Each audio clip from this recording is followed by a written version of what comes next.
درود بیننده های ایزدمند، برنامه نوبتی در موضوع روز منظور شماست.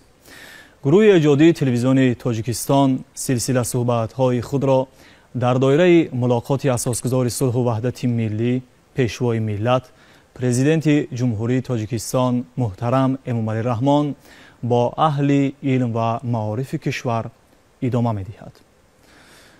در این برنامه برای شرح و تفسیر آن مسئله هایی که ضمن ملاقات پیشوای ملت با اهل علم و معارف کشور در میان گذاشته شد، با استودیوی تلویزیون تاجیکستان تشریف آوردند معاون رکتور عاید به علم و کارهای علمی دانشگاه دولتی آموزگاری تاجیکستان به نام صدرالدین عینی سنگینزاد دانیار، معاون رکتور عاید به علم و اینوواسیون دانشگاه اگراری تاجیکستان به نام شیرینشاه شاه تیمور میرزا علیزاده طاهر، معاون رکتور عاید به علم و اینوواسیون دانشگاه ملی تاجیکستان سفر محمدزاده سفر محمد و معاون رکتور عاید به علم و اینوواسیون دانشگاه بین المللی زبانهای خارجی تاجیکستان به نام ساتیم اولوغزاده کمالزاده الهام. خوش آمدید به برنامه.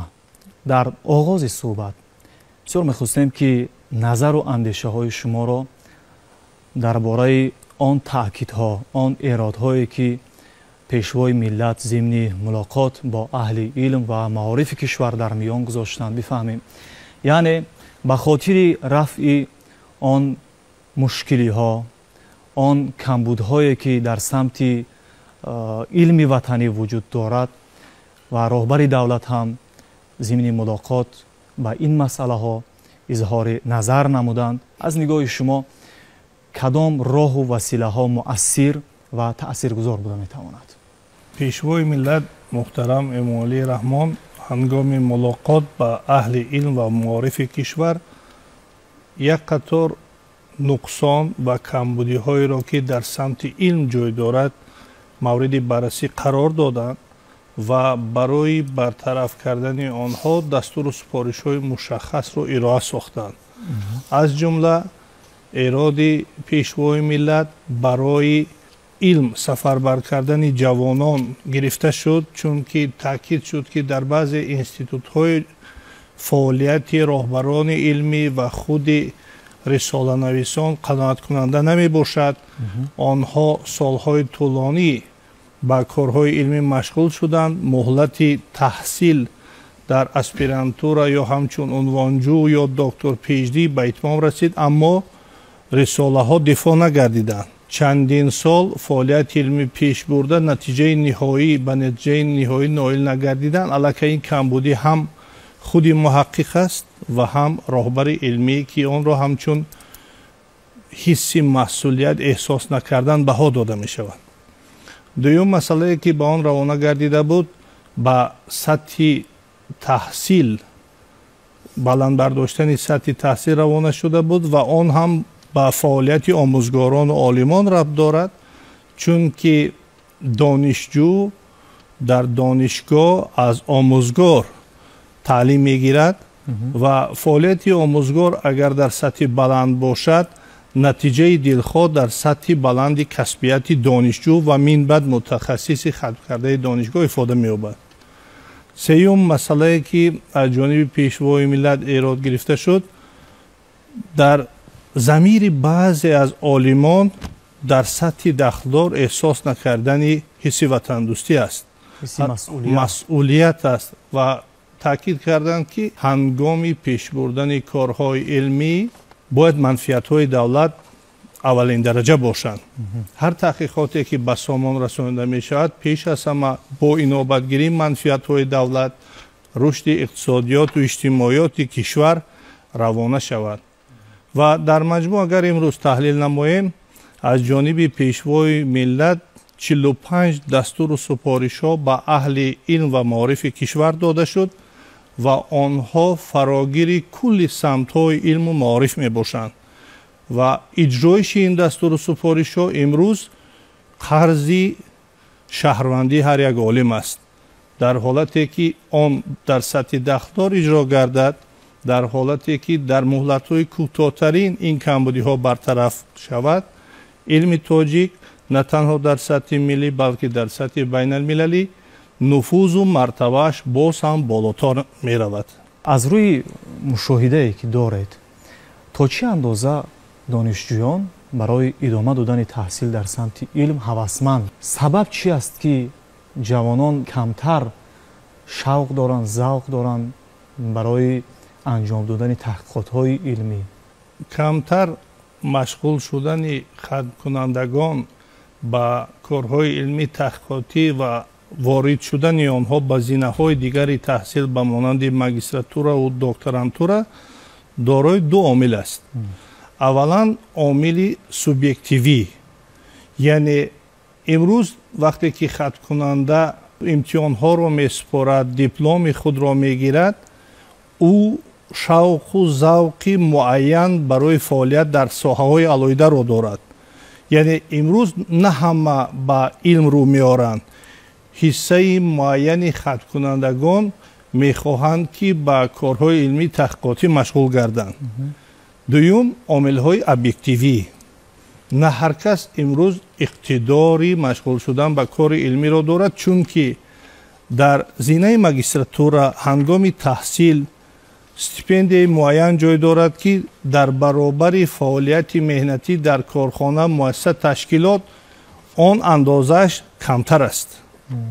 دوم مسئله آن است که از نگاه ابجکتیوی پیش بردن فعالیت علمی امروز در دانشگاه و دانشکده ها در بعض سمت ها از جمله علم های دقیق لابراتوری موثر با جوابگو به طلبات بازار مهنت جای ندارند و محققی که در این سمت تحقیقات را میبرد از نگاه نظریوی میتواند کاری را به سامان رساند، اما از نگاه عملی برای در عمل تطبیق نمودن آن، گذرانیدن آزمایش های معین، امکانیت اقتدار تکنیکی دانشگاه نمیرسد و همین باعث میگردد که الکی از زمان تحصیل که به همین مشکلات روبرو میشود کار خود را به اتمام نرساند. و در جنبه سوبیکتیوی باید گفت که بعضا رو ناوردن در آن افاده می‌یابد که در بعض اختصاص ها امروز اختصاصمند شخصانی که میتوانند راهبر علمی شوند و همون ماجستر یا دکتر پی‌اچ‌دی عنوانجو را یا اسپیرانت را تا قله مراد تا حمایه رساله نامزدی یا دکتری برند خیلی کم است. و تحقیقاتی که گذرانده شد و خودی پیشوای ملت محترم امام علی رحمان در برآمدشان تاکید کردند، امروز شماره کارمندان علمی از جمله نامزد و دکتران در کشور کم است و بعضی اختصاص‌ها است که آنها انگشت شمار هستند عالمان در اون سمت و مشغول شدن عنوانجو با تحقیقات علمی با نظرداشت نبودن راهبر یا کم بودن راهبر علمی در همون سمت آنها را رو افتاده می سازد.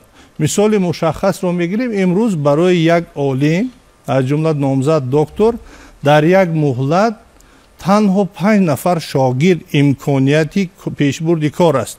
از این زیاد وقتی می شود که اگر یک شاگرد حمایه کند و شاگرد دیگر را حقوق داری که همچون راهبر سرپرستی کنی. پیشوای ملت باری اول در ملاقات با نمایندگان علم و معارف کشور دو نوعی موجودیت علم را از همدیگر جدا کردند.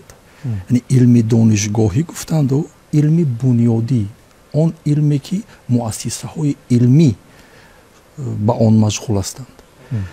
در ارتباط با موجودیت کمبودی ها و یک قطار نقصان ها در علم دانشگاهی محترم راهبری دولت اشاره کردند که در اکثریت کل مؤسسه های تحصیلات عالی کسبی شعبه های آماده کنی کادرهای علمی و علمی پداگوژی سازمان داده شدند، فعالیت میکنند و طوری که اینجا اشاره شد یک مرحله معینی جاری نمودن و آماده کردن کادرها در کادرهای به طلبات بازار جهانی جوابگو و از روی استانداردها نیز جمهوری تاجیکستان به همین نوع آماده کنی کادرها مطابق شد. من در نظر دارم مثلا зинаи таҳсили магистратура, зинаи таҳсили докторантураи PhD. аммо имрӯз ман фикр мекунам замоне фаро расидааст ки барномаҳо, стандарти таълимии зинаи магистратура ва докторантура бояд коркард ва ҳарчи зудтар таҳия карда шавад. ва тавре ки ҷаноби олӣ иброз доштанд, яке аз камбудиҳо дар мавҷуд набудани муназзамият дар зинаҳои дуюм ва сеюми таҳсилот, ин магистратура ва докторантураи PhD, ин ба талабот ҷавобгӯ набудани фаъолияти шӯъбаҳои омодакунии кадрҳои илмӣ ва илмии педагогӣ. воқеан ҳамин тавр ҳаст. мо қонун дар бораи маориф бо назардошти тағйироти лавҳаҳо қабул кардем ва имрӯз стандарти ягонаи таҳсил дар зинаи магистратура ва докторантураи PhD нест. имрӯз бубинед бо назардошти мавҷуд набудани стандарти таълимӣ, он барномаҳову он мавзӯъҳои таълимие ки гӯем дар зинаи бакалавр ба донишҷӯён дарс гуфта мешуданд, айнан ана ҳамун низом дар зинаи магистратура аксаран бе ягон ворид намудани бе ягон тағйироти куллӣ. яъне ҳамун фанне ки дар зинаи бакалавр донишҷӯён мехонданд, ана ҳамун фанҳо дар зинаи магистратура ва гузашта аз ин ана ҳамун фанҳо агар оддӣ карда гӯем дар зинаи докторантураи PhD дарс гуфта мешаванд, ки ин як нав салиқаи ҳамин навъи таҳсилотро дур месозад. яъне шавқмандии ҷавони имрӯзаро барои таҳсил дар зинаи магистратура ва докторантураи PhD дур месозад. андешави ҷавони имрӯза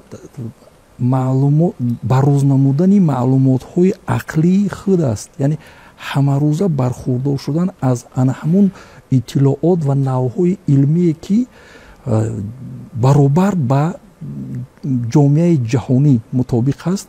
яъне ташнаи гирифтани ана ҳамин донишҳо аст. шояд набудани як нав салиқа, ҷалб нашудани ҷавонон ба ин навъи зинаҳои таҳсилот ҳастанд. ва ман фикр мекунам ки имрӯз замоне фаро расидааст ки он бастаи санадҳои меёри ҳуқуқие ки танзимкунандаи ҳамин зинаҳои таҳсилот ҳастанд бояд пурра аз нав таҳия ва тасдиқ карда шаванд, чун ба талабот бояд ба талаботи замон мувофиқа бошад. ҷанбаи дигараш имрӯз шояд дар мо бубинед зинаи таҳсилоти магистратура умуман зинае ки ба илм равона карда шудааст. аз рӯи он таҳлилҳое ки ҳаст, аз рӯи он талаботҳои имрӯзае ки ҷаҳони муосир дорад, шояд ин зинаҳои таҳсилот бояд на танҳо ба илм, балки ба илму амалия равона карда шуда бошанд. яъне имрӯз ман фикр мекунам агар бакалавр дар истеҳсолот бояд дараҷаи бакалавр масалан фарз кардем мутахассис бошад, барои гирифтани дараҷаи сармутахассисӣ ӯ бояд зинаи магистратураро низ паси сар карда бошад. яъне як нав пайвандӣ бо амалия низ бояд имрӯз дар ҳамун заминаи ҳуқуқии пайвандии ин зинаҳои таҳсилот ба амалия низ бояд ҷорӣ карда шавад. шояд ин яке аз роҳҳое бошад ки имрӯз ҷавонони мо бештару хубтар рӯ ба ин навъи зинаҳои таҳсилот биёранд.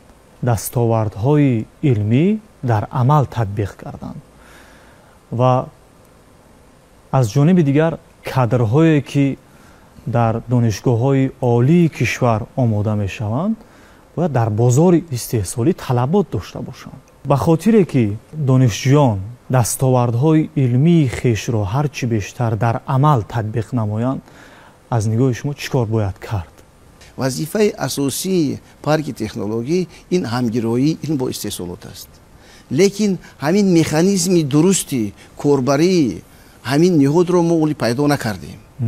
یعنی در حالت‌های میشود که ما با صاحبکارو با کارخانه استثماری با بخش خصوصی مراجعت هم میکنیم، لیکن من گفته استادم که وزیر همین مکانیزم درستی همین رو پیدا نکنه و پیشوای ملت هم در سخنرانی خودشون رو تاکید کردن و من باوری کامل دارم که بعد سخنرانی های جناب عالی و نقشه چوربینی که آینده می شود در پرتو سخنرانی های جناب عالی ما از پس روی همین مشکل ها می شویم.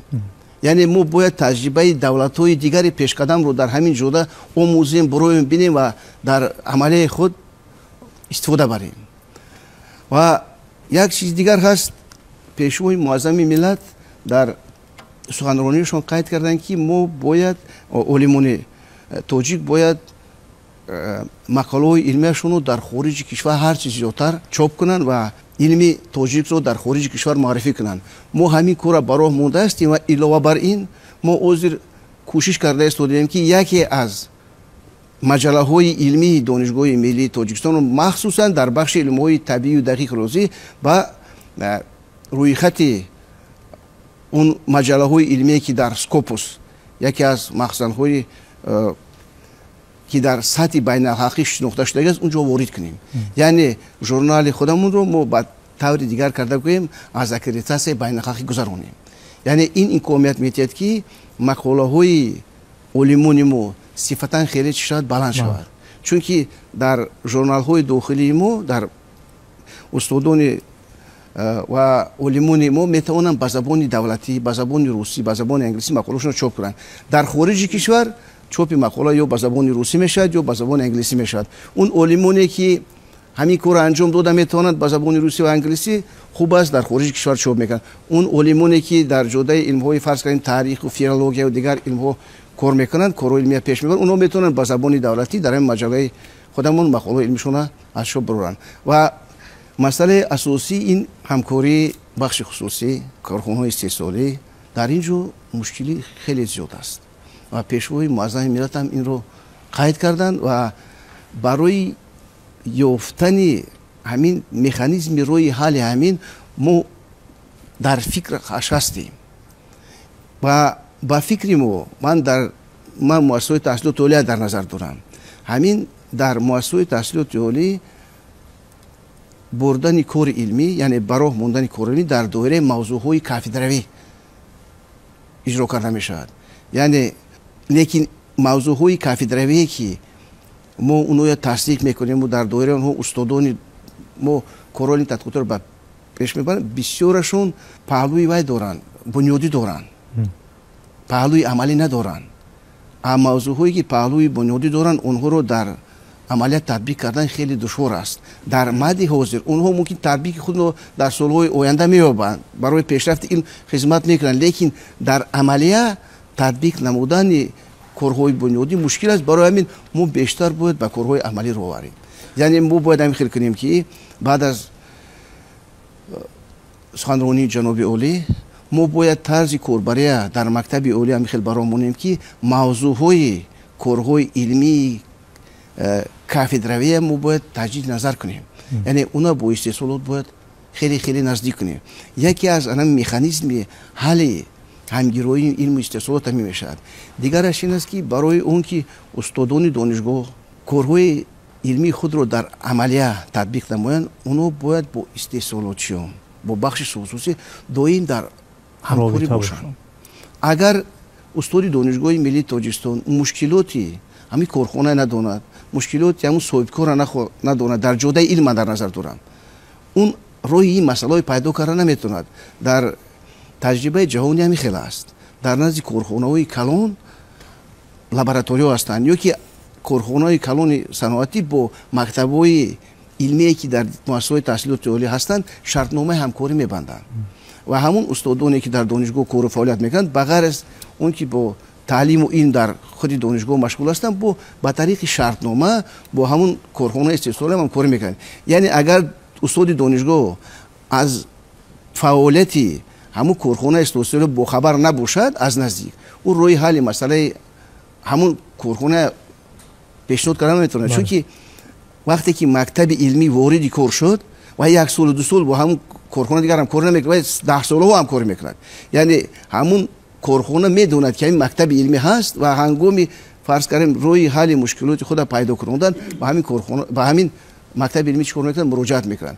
بعد دستور سپارش‌های پیشوای معظم ملت همین یک گروهی با صلاحیت از علمان کشور تأسیس داده شود و اونها رفته در کشورهای پیشرفته تجربه برای ماندن کارهای علمی تحقیقاتی همونها آموزند و گشته از همون چیزی مثبتی که از اونجا پیدا میکنند همین ما در تجربه خودمون تطبیق کنیم. هر قدر که در این سمت آموزگاران ما تجربه بلند کسبی داشته باشند، یعنی از تکنیک و تکنولوژی معاصر برخوردار باشند، همان اندازه میتوانند جوانان را موافق با طلبات امروزی بازار مهنت آماده نمایند.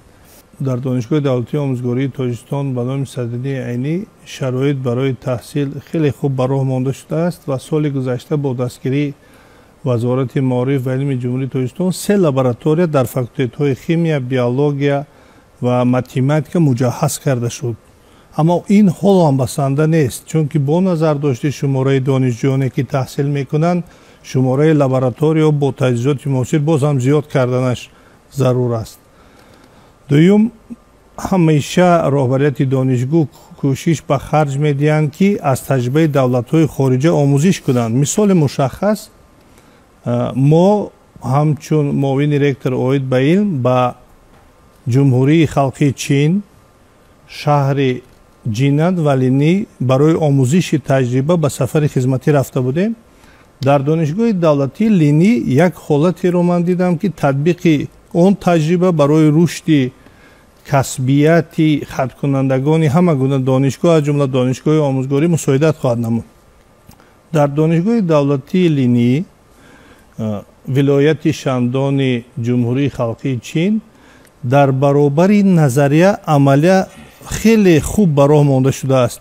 پارک تکنولوژی برابر دانشگاه جای را اشغال کرده است و این دانشگاه با شرکت های بانفوذترین شهر لینی شرطنامه به امضا رسانده است. چنانکه که استاد تاکید نمودند شرکت بخش خصوصی در تطبیق علم است و آنها هر یک رباتی که استحصال میکنند یا که مدل آن را نو میکنند، تلفنی که استحصال میکنند یا دیگر تجهیزاتی که میخواهند به بازار برارند میارند به همین پارک تکنولوژی دانشگاه لینی. دانشجویان را جلب میکنند، پیشنهادهای آنها را میگیرند. بهترین دانشجو که سهم خوب دارد، اندیشه سازنده یا ایجادکاری دارد، آن را در استحصال نمودن مدل نو کاربرد میکنند و مهلت معین با آن کار میکنند. همین تجهیزاتی که همین دانشجو سببگار شد، مدل نو شد، فونکسیون نو شد، در بازار خریدار پیدا میکند. علاقه از زمان دانشجو با شرطنامه میبندند و هر ماه مزد مهنت میدهند. دیگر مسئله در همین دانشگاه دیده شد، آنها کوشش مینمایند که عالمان با اختراعکاران که به علم سر و کار ندارند ولی اختراع آنها در سطح جهانی معرفی شده است با آنها سمینارها، وبینارها یا دیگر چاره‌بینی‌های علمی برگزار نمایند و اندیشه علمی را با عمل تطبیق کننده متخصصی سطح بلند آزمایش می نمایند و جنبه های مثبت و منفی آن را در همون میز مدور در همون همایش بررسی می کنند. و در دانشگاه دولتی آموزگاری تاجیکستان وقتی که ما در اون دانشگاه لینی و شهر جینی بودیم سازشنامه به امضا رسانده شد و آنها برای در نزد پارک تکنولوژی دانشگاه دولتی آموزگاری تاجیکستان به نام صدراتی عینی شدن سخها برای تعمیر تلفن، تجهیزات تکنیکی، برای استحصال مواد شستشویی سازشنامه بستیم و آنها تجهیزات خود را به این پارک تکنولوژی در مولدهای نزدیکترین میفرستند. پیشوای ملت درست تاکید نمودند که امروز در کشور ما بعضی از نفران از جمله عالمانی هستند که از مقررات قانون جمهوری تاجیکستان درباره تجارت کنانی نتیجه های علمی و علمی تکنیکی که دکبر سال 2022 قبول شد آگاه نیستند ва ҳамин қонун имрӯз имконият додааст ки ҳар касе ки ихтирое дорад, ҳар касе навоварие дорад, тавассути муассисаи таҳсилоти олии касбӣ, тавассути паркҳои технологӣ, тавассути ширкатҳои хусусӣ онро ба пул табдил диҳад. кодекси мадании ҷумҳурии тоҷикистон ҳам имрӯз имконият медиҳад ки натиҷаи фаъолияти зеҳнӣ ба иҷора дода шавад, барои истифодабарӣ дода шавад ва бар ивази он маблағ гирифта шавад. пас агар ҳар олим дастоварди худро барои дар амал татбиқ намудан тавассути паркҳои технологӣ ё дигар субъектон амалӣ намояд, аз як тараф татбиқи илм дар амал мешавад, аз тарафи дигар сарчашмаи иловагии маблағ дар баробари музди меҳнате ки имрӯз дар донишгоҳ мегирад, аз ҳамун ширкате ки фаъолияти зеҳнии ӯро истифода мебарад маблағ ба даст меорад. бо мисоли мушаххас мегирем. дар донишгоҳи давлатии омӯзгории тоҷикистон 940 фанни таълимӣ аст ва мо таҳқиқот бурдем, таҳлил кардем, 600 фан китоби дарсӣ дорад. фанҳои дигар ё дастури таълимӣ доранд ё воситаи таълимӣ. ва таҳқиқот нишон дод ки сатҳи китоби дарсӣ ки аз ҷониби қарори мушовараи вазорат мегузарад, талаботҳо ҷиддӣ аст, баландтар мебошад. ва воситаи таълимӣ, дастури таълимӣ ки дар сатҳи донишгоҳӣ бо қарори шӯрои илмии иттиҳодӣ тасдиқ мешавад, талаботҳо нисбати он камтар аст. ҳатто дар сатҳи иттиҳоди давлатҳои мустақил стандартҳои асарҳои илмӣ ва таълимӣ ҷой дорад, дар он ҷо мушаххас нишон медиҳад китоби дарсӣ чи аст, дастури таълимӣ чи аст, воситаи таълимӣ чи аст. ва набудани китоби дарсӣ аз фанҳои муайян боиси он мегардад ки бисёре аз маълумотҳо аз ҷониби донишҷӯ дастрасӣ пайдо намешавад ва ҳатто омӯзгоре ки ба ҳамун синфхона ворид мегардад, маълумоти номукаммалро аз ҳамун фан ба донишҷӯ пешкаш месозад. яке аз роҳҳо аз ҳама фанҳои таълимӣ омода намудани китобҳои дарсӣ аст. дуюм, воқеан донишҷӯёни мо имрӯз кам ба истеҳсолот рӯ меоранд. як иқдоми хеле ҷолибе аз ҷониби вазорати маориф ва илм дар сатҳи ҷумҳуриявӣ татбиқ карда шуд ки донишҷӯёни ихтисосҳои омӯзгорӣ аз моҳи сентябр то моҳи июн ҳамчун таҷрибаомӯзӣ ба муассисаҳои таҳсилоти миёна ба кор сафарбар шуданд. ҳам таҷрибаомӯзӣ буд ва дар баробари он онҳо музди меҳнат ҳамчун омӯзгор мегирифтанд. ва ман таҳлилҳо гузарондам, бисёр натиҷаи хуб дод.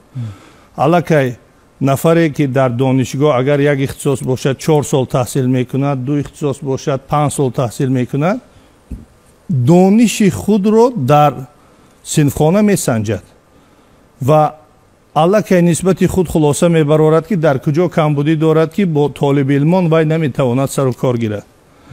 ман андеша дорам замони он расидааст ки мо ба ҳамун таҳсилоти дуалӣ гузарем. таҳсилоти дуалӣ яъне дар баробари таҳсил ба кор машғул шудани донишҷӯ аст. амалан дар кор, масалан дар самти омӯзгорӣ рӯи аз ҳама хуб, ман андеша дорам дар курси 1 хеле мушкил аст, аз курси 2 оғоз кунем хуб мешавад. масалан дар басти як толибилм донишҷӯ таҳсил мекунад, дар басти дуюм дар як муассисаи таҳсилоти наздиктар ба ҳамун муҳити донишгоҳӣ ба фаъолияти омӯзгорӣ машғул шавад. ва ҳамин то ба курси 4 ё 5 ки равад, аллакай ин таҷрибаомӯзие ки имрӯз таҷриба шудааст барои ӯ имкониятҳои зиёдеро фароҳам меорад. бинед имрӯз барои омӯзгори соҳибмалака, омӯзгори донишманд эътироф кардан як қатор малакаҳо зарур аст. масалан малакаи тафаккури эҷодӣ ё ин ки фаъолияти илмии амалӣ, шуури ғайриоддӣ, ин арзишҳое мебошанд ки аввалан дар замони таҳсил аз ҷониби омӯзгорон дар зеҳни ӯ ҷой карда мешавад. дуюм, бо фаъолияти амалии худ ӯ рӯбарӯ мешавад ва камбудии худро худаш эҳсос мекунад ва маҷбур мешавад ки иловатан омӯзад, тавассути интернет аст, тавассути дарсҳои намунавӣ аст, ин корро ба сомон расонад. ва дар донишгоҳи омӯзгорӣ як иқдоми хеле хуб давоми 2 сол идома дорад. мо тамоми донишҷӯёне ки ихтисоси омӯзгорӣ доранд ба фаъолияти омӯзгорӣ минбаъд машғул мешаванд. дар як сол як маротиба дарси намунавӣ мемонем و آنها یا در همکورسان خود یا در مؤسسه‌ای که فعالیت آموزگاری مینبعده را میخوانید آمدیند یا تجربه آموزی میگذارند، در اونجا درس نمونوی خود را برگزار میکنند و همین درس آنها توسط کامراها ثبت کرده می شود و همین نوار از جانب متخصصان آموزگاران صاحب تجربه مورد تحلیل قرار داده می شود و در درس‌های مینبعده که همون دانشجو خودش شخصا شرکت می‌ورزد، اندیشه استادان بیان کرده می شود که در همون دوامیت درسی که درس نمونوی بود، دانشجو همچون آموزگار فعالیت خود را نشان داد، کدام کمبودی‌ها جای داشت و این باعث آن می‌گردد که در درس‌های مینبعده دانشجو تشکل می‌یابد. پس امروز راه‌های زیادی هست که ما می‌توانیم توسط به عمل برآوردن هم خط کنندگان را به طلبات قانون جمهوری تاجیکستان درباره تیار نمودن متخصصان به طلبات بازار مهنت آماده سازیم و هنگامی پیشبرد کار علمی باشد، قانون جمهوری تاجیکستان درباره علم و سیاست علمی جای دارد، معیارهای زیادی را مقرر کرده است، آنها همه جامعه عمل پوشند. من همچون حقوقشناس امروز با دلپوری گفته میتوانم که در کشور ما جهت پیشبرد فعالیت تعلیمی و علمی زمینه‌های حقوقی استوار است، اما کمبودی بعضی از عالمان آموزگاران در آن است که یا از همون معیارهای قانونگذاری برخوردار نیستند یا جهتی در عمل تطبیق نمودن آن سهلانگاری میکنند. ما نقشه‌های تعلیمی عمل کننده زینه بکالوریات و ماجستراتور رو تحلیل کنه دیده میبرویم. در این نقشه‌های تعلیمی همین ساعت‌های جدا شدگی برای درس‌های عملی و نظریوی قریب یک خیل هستند. در دولت‌های پیشرفته جهان در نقشه‌های تعلیمی درس‌هایی که با تجربه، درس‌هایی که عملی هستند، اونها فویزشون 70 است و درس‌هایی که نظریه هستند فویزشون 30 است. یعنی این پرکتیک اورینتیرون میگن، یعنی همین شاگردان زیادتر با همین عملیات سر و کار دارن. بردن همین کارهای تحقیقاتی علمی و دیگر نمودهای کارهای تجربوی اونها از کورس‌های یکم، دوم، سوم سرکرده میگیرن. برای همین خوب میشد که در آینده هنگام تهیه نقشه‌های تعلیمی همین چیزا در مؤسسات تحصیل و تعلیم به نظر میگرفت. و یک چیز دیگر میخواستم گفتن در مسئله همکاری باز همین بخش خصوصی دولت و استحصال کنندگان، همین هنگام تهیه نقشه‌های تعلیمی ما همین کارفرمایان دعوت میکنیم داریم که همین شما کدوم فن‌های میخواهید که ما با شاگردان درس دهیم که اینو پگاه اومده در کارخانه استحصالی شما به یکون مشکلی کار کنن. یک بار، دو بار، 10 بار دعوت هم کردیم. مرحمت شما معین کنید، من همین روز 2 ساعت شاگرد ما کدام فن‌های باید خواند و بیاید نزد شما بعد ختم کردن کورس 4 یا بعد ختم ماجستراتور و در مؤسسه شما عضو کار کنند. یعنی ما با همکاری دویم تیار هستیم، مکتب عالی با همکاری تیار است. خوب میشد که همین طرز همکاری در آینده در سطح باز بلندتر براه مانده میشد. تطبیق هرچی بیشتر علم در ساحه کشاورزی میتواند که باعث افزایش حاصلناکی شود و این را هم پیشوای ملت تاکید نمودند که در کشورهای دیگر به خاطر آنه که هرچی بیشتر علم را در استحصالات یعنی در عمل تطبیق نمودند، از زمینهای گردش کشاورزی از باغ و تاکزار حاصل زیاد به دست می‌آورند که نسبت به نتیجه هایی که ما در ساحه کشاورزی داریم خیلی فرق کننده است. در سمت آنه که ما توانیم برای بهتر نمودن حاصلناکی زمین‌های کشاورزی از علم استفاده بریم چیکار باید کرد؟ برای به دست آوردن یک چند حاصل این به وابستگی ناگسستنی دارد به تیار کردن کادرها و امروز در سمت تیار کردن کادرها که به واسطه زینه ماجستراتور و دکترانتور یک وظیفه مهم را می‌باشد، ما کمی باشد جوانان امروزه در سمت زینه دوم تحصیلات سهلانکاری میکنند یا خوب یعنی جلب کرده نمیشود، یعنی هوسمند نیستند. یعنی در اینجا یک مکانیزم یک وی هست که همین ما یک کارکرد کرده برآمدن در کار که باید و یا هرچی بیشتر جلب شوند و به این خاطر به خاطر علم رشد علم توجیک ما باید در زینه ماجستراتورا و در زینه دکتراتورا باید که یگان دستگیری ها علاوه یگان دستگیری ها باید پیشنهاد کنیم تا اینکه جوانان امروزه با این یعنی زینه تحصیل خصوصا با علم باید رو آورند به واسطه سمت کشاورزی رو یعنی علمان ساحه میتوانند که رشد بخشند و به واسطه اون امروز روز تا روز زیادشوی اهالی به نظر می رسد و زیادشوی اهالی با یعنی محصولات غذایی یعنی روز تا روز طلبات زیاد می گردد و اون مقدار مثلا محصولاتی که امروز ما به دست میاریم یعنی اگر به همین تعداد استودن گیرد روز تا روز یعنی ما طلبات امروز را قانع کرده نمیتوانیم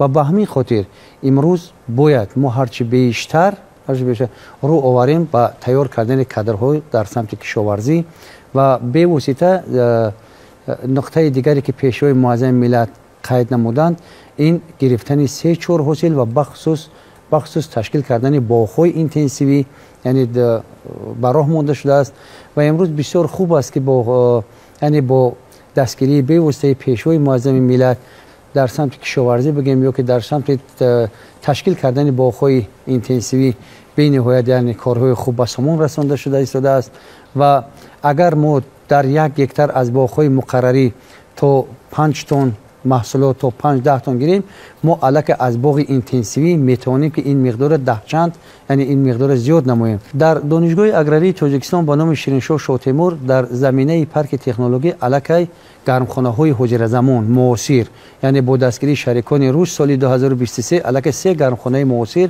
ساخته به استفاده داده شد. الک امروز دانشجویان ما یعنی دانش نظریوی خود رو همه روزه یعنی در علم در استحصالات یا که بگیم یعنی در عملیات تطبیق میکنند. اگر ما یک چند سال پیش اویدی گرمخانه های مثل شکل هیدروپونیکی شکل دیگر شکلی گرمخانه ها اگر صحبت میکردیم این معما بود اما امروز این چیز در الک در دانشگاه اگراری تاجیکستان حل خود را یافته و بغیر از این یعنی خوجگاه تعلیمی تجربوی هستند که یعنی به واسطه امروز در مساحت 2 هکتار باغ‌های اینتنسیوی هستند 1 هکتار باغ‌های مداری تشکیل کرده شده است که دانشجویان می توانند که عملا استفاده نمایند اما این در همین شب و روز بگیم چه قانع کننده نیستند یعنی به واسطه باز نه تنها در این باید در سمت‌های دیگر نیز یک یعنی کار خوب به راه ماندن در کار و کوشش کردن در کار که یعنی متخصصی که امروز ما تیار میکنیم و بازار امروز جوابگو باشد. وقتی آن آمده است که ما از مقدار باید به صفت گذاریم علاقه زیچه با کارخانه‌های صنعتی زیاد کنیم یعنی آنها همچون نقشه دورنما پیشنهاد نمایند که با ما در سمت همین اختصاص همین قدر متخصص لازم است و ما دیده یعنی همون متخصص پیوسته همکاری کنیم و همین متخصص وقت تیار کنیم که یعنی به طلبات همون کارخانه جوابگو باشد. نوابسته از آنی که یارمارکای جاهای کاری خالی تشکیل کرده می شود متخصصان ما جلب کرده می شود اما از چی باشد که آن طلبات هایی که امروز در استحصالات هست یعنی جوانان ما را قانع نمیگردند و در یک مدت کوتاه میبینیم که الکی و یا از استحصالات دور موندند. یک نقطه کلیدی که محترم راهبری دولت در ملاقات ابراز داشتند موادهای نیاز اولیه‌ای که به تاجیکستان وارد میشد 25% تشکیل میکند که در همین 25% سهم علم به نهایت کم است.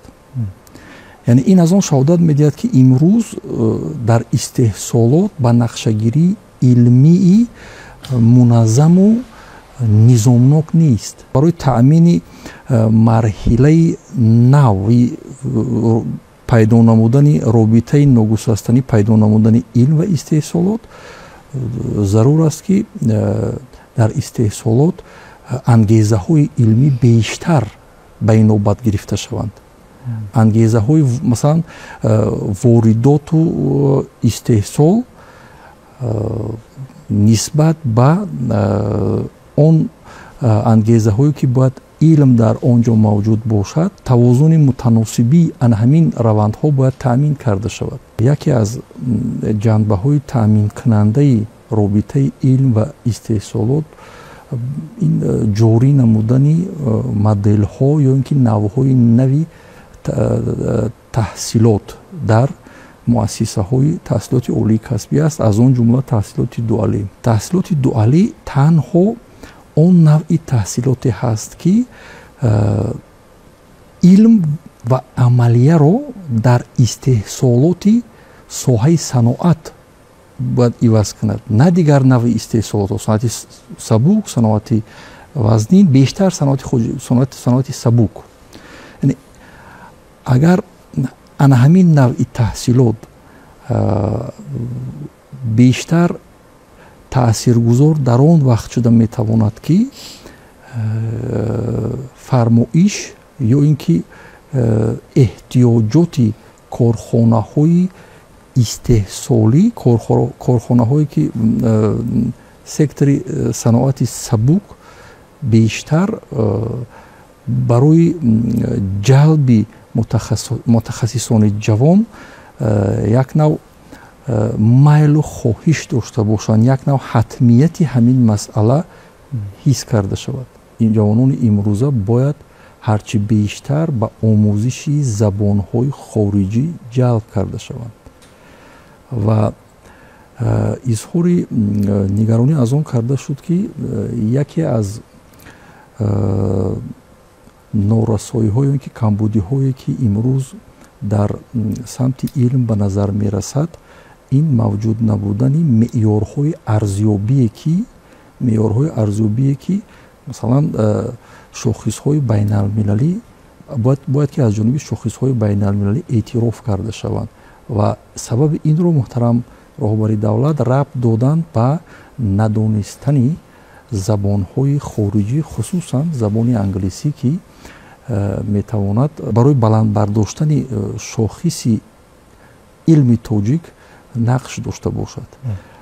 ва ҳамзамон роҳбари давлат пешниҳод намуданд ва дастурам доданд ки ва дар натиҷаи он фармони роҳбари давлат дар бораи ба таври ҳатмӣ омӯхтани забонҳои хориҷӣ, махсусан забонҳои русӣ ва англисӣ аз ҷониби хизматчиёни давлатӣ ба тасвиб расонида шуд ва дар ин замина донишгоҳи байналмилалии забонҳои хориҷии Тоҷикистон як қатор чораҳои муассирро андешид ва андешида истодааст.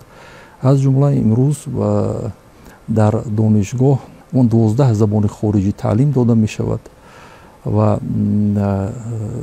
яке аз паҳлӯҳои дигари масъала ки ҷоннок намудани паркҳои технологӣ ки дар инҷа устодон иброз доштанд, дар заминаи донишгоҳи байналмилалии забонҳои хориҷии Тоҷикистон лингва парк ба истилоҳ фаъолияташро ҷоннок намудааст ва имрӯз устодоне ки дар назди лингва парк ҷалб карда шудаанд, онҳо ба ҳамаи вазорату идораҳо ва кумитаҳои давлатӣ барои омӯзонидани забонҳои хориҷӣ сафарбар карда шуданд ки ин аз як нав фаъол гардидани лингва парки донишгоҳ шаҳодат медиҳад. аз нигоҳи шумо дастгирии олимони ҷавон ба чӣ шакл ба роҳ монда шавад ки натиҷа дода метавонад? аввалан сафарбар намудани олимони ҷавон ба роҳбарони илмие ки онҳо воқеан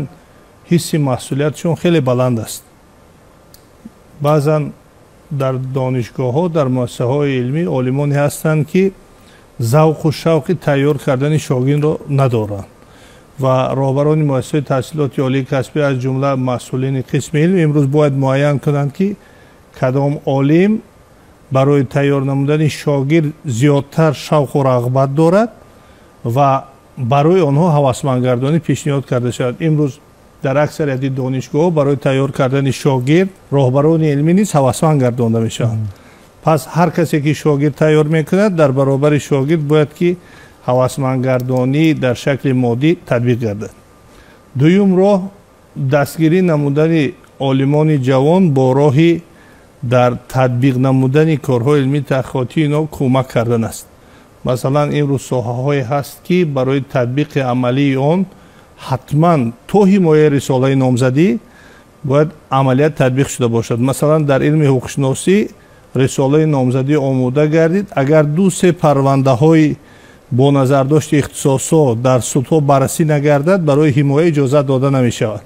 یعنی امروز ساختارهای مقامات حفظ حقوق نیز باید در رابطه با مؤسسه های تحصیلات عالی کسبی دستگیری عالمان را براه مانند و مانع ها نجویند و بیشتر مساعدت کنند که آن تطبیق شود.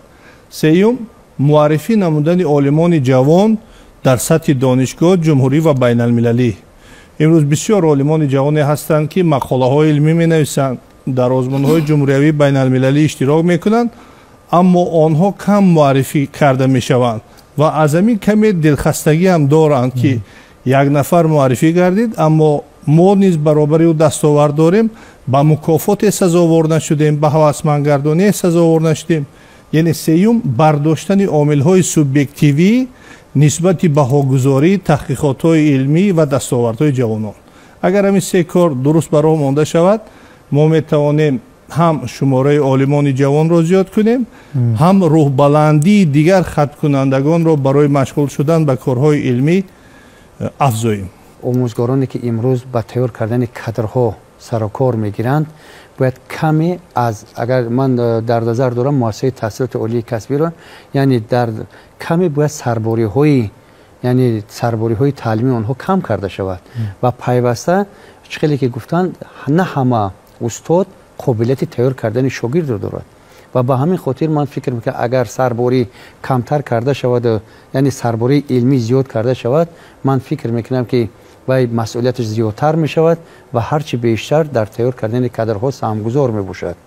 برای با کارهای علمی تحقیقاتی جلب کردن شاگردان ما از زینه تحصیلاتشون در بکالوریات سر میکنیم. یعنی مکتب‌های علمی که در دانشگاه ملی تاجیکستان فعال هستند، همین صاحب مکتب‌ها در بین دانشجو شاگردایی که دانش خوب و ملکه کاری دارند همونو انتخاب میکنند و ما داریم جمعیت علمی دانشجو. طرز همین جمعیت علمی دانشجو ما شاگردای با کارهای علمی تحقیقاتی جلب میکنیم. بعداً صاحب مکتب‌ها، یعنی اون استادایی که مکتب‌های علمی دارند، همین شاگردای توصیه میکنن به زینه ماجستراتور، چون که عذر در دانشگاه مؤسسه تحصیلات عالی ما زینه تحصیلات 3 زینگی است که بکالوریات، ماجستراتور و دکترانتور. تو این 2 زینه نگذاری در دکترانتور تحصیل کردن حقوق ندارید. برای همین اونو توصیه میشن به زینه ماجستراتور و در زینه ماجستراتور ساعتایی که برای کار علمی تحقیقاتی رو اجرا کردن لازم است مقدارا خیلی زیادن و شاگرد ملکه کار علمی کردن رو پیدا میکنند. در زینه بکالوریات ساعت‌ها برای کار ختم خیلی کمتر است. در زمینه ماجستراتور این ساعت‌ها خیلی زیاد هستند و امکانات میشد که استاد با شاگرد خیلی زیش کار کنند و در همین زمینه ماجستراتور شاگردای ما با نویساندن مقاله علمی سر میکنند. یعنی برای که رساله ماجستری رو حمایت کنند، اونا باید 2 مقاله علمی و 1 فشرده علمی خودشون رو در مجله ها چکار کنند، چاپ کنند. بعدا اونها اجازت میگیرن برای رساله ماجستری رو کردن، حمایت کردن. بعدا همین شاگردها توصیه میشد به زینه دکترانتور PhD و همین خیلی پای همین آماده کردن کادرهای علمی پداگوژی این کمک میتید که ما برای خودمون در دانشگاه ملی تاجیکستان و بعدا برای دیگر مؤسسات تحصیلات عالی هم متخصصان بلند اختصاص علمی تیار کنیم. 2 ملی مهمی هست که میتواند هوسمندی جوانان رو به علم و فعالیت علمی بیدار کند. عامل معنوی یا که عامل روانی. امروز اگرچنده که معیارهای هوسمندگردانی، چون سخن درباره معیارهای هوسمندگردانی بسیار است، مثلا این دانشگاه میگوید که برای جلب عالمان، برای حمایت، برای دیگر کارهای علمی همه مؤسسه‌های تحصیلات عالی کسبی به قدری متانت و قدرت مالیوی یک معیارهای هوسمندگردانی مالیوی رو پیش بینی میکنند. قرارهای داخلدار قبول کرده شدند، ولی به اندیشه ما عامل معنوی امروز عامل کلیدی هست که جوانان باید توسط این عامل با فعالیت علمی умуман ба илм ҷалб карда шаванд. омили маънавӣ ин он омиле аст ки дар овони донишҷӯӣ бедор дар овони донишҷӯӣ дар замини донишҷӯ бедор намудани салиқа ба илм. салиқаро ба илм дар замири донишҷӯ кӣ бедор мекунад? устод албатта. имрӯз шояд ана ҳамин малакаву дониши муаллим дар ана ҳамин самт лозим аст ки донишҷӯ дар симои муаллим, донишҷӯ дар рафтори муаллим, донишҷӯ дар фаъолияти муаллим ояндаи худро бинад. арзи сипос ба шумо барои иштирокатон дар барнома, барои пешниҳоди фикру мулоҳиза, тавсияҳои судманду саривақтӣ вобаста ба мавзӯи матраҳ. хуш омадед бори дигар ба студияи телевизиони Тоҷикистон. бинандаҳои гиромӣ, дар ҳамин ҷо нашри навбатии барномаи дар мавзӯи рӯз ба поён мерасад. барномаҳои дигари телевизиони Тоҷикистон идома дорад. хайр.